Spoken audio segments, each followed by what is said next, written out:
हिंदी साहित्य में छायावादी युग भी एक प्रमुख काल रहा है, जिसमें कवि प्रकृति को मन से जोड़कर कविताएं लिखा करते थे। और छायावादी युग में जो चार प्रमुख स्तंभ थे, जो चार प्रमुख कवि थे, उनमें महादेवी वर्मा, सूर्यकांत त्रिपाठी निराला, सुमित्रानंदन पंत और जयशंकर प्रसाद का नाम आता है। आज हम बात करेंगे आधुनिक मीरा कहे जाने वाली महान कवयित्री महादेवी वर्मा जी के बारे में। कॉलेज में सुभद्रा कुमारी चौहान के साथ उनकी घनिष्ठ मित्रता थी और सुभद्रा कुमारी चौहान महादेवी जी का हाथ पकड़कर सखियों के बीच में उन्हें ले जाती और कहती, सुनो ये कविता भी लिखती हैं। कविताओं के अतिरिक्त उन्होंने सशक्त गद्य भी रचे हैं, जिसमें रेखाचित्र तथा संस्मरण प्रमुख हैं। पथ के साथ ही अतीत के चलचित्र तथा स्मृति की रेखाएं उनकी कलात्मक गद्य रचनाएं हैं। उनकी कहानी गोरा एक सच्ची घटना पर आधारित है। महादेवी वर्मा को अपनी बहन की ओर से एक सुंदर गाय उपहार में मिली थी, जिसे वे गोरा नाम देती हैं।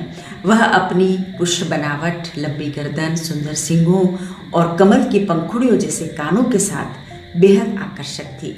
कुछ ही दिनों में यह सबसे इतनी हिल मिल गई कि अन्य पशु पक्षी उसकी लघुता और उसकी विशालता का अंतर भूल गए। कुत्ते बिल्ली उसके पेट के नीचे और पैरों के बीच में खेलने लगे। पक्षी उसकी पीठ और माथे पर बैठकर उसके कान तथा आंखें खुजलाने लगे। वह भी स्थिर खड़ी रहकर और आंखें मूंदकर मानो उनके संपर्क सुख की अनुभूति करती थी। 1 साल बाद गौरा एक स्वस्थ और सुंदर बछड़ी को जन्म देती है, जिसका रंग गेरुआ होता है। तो लेखिका ने इस बछड़ी का नाम लालमणि रखा होता है। 3-4 मास के उपरांत गौरा ने दाना चारा खाना बहुत कम कर दिया और वह उत्तरोत्तर दुर्बल और शिथिल होने लगी। चिंतित होकर उसे पशु चिकित्सकों को बुलाकर दिखाया गया।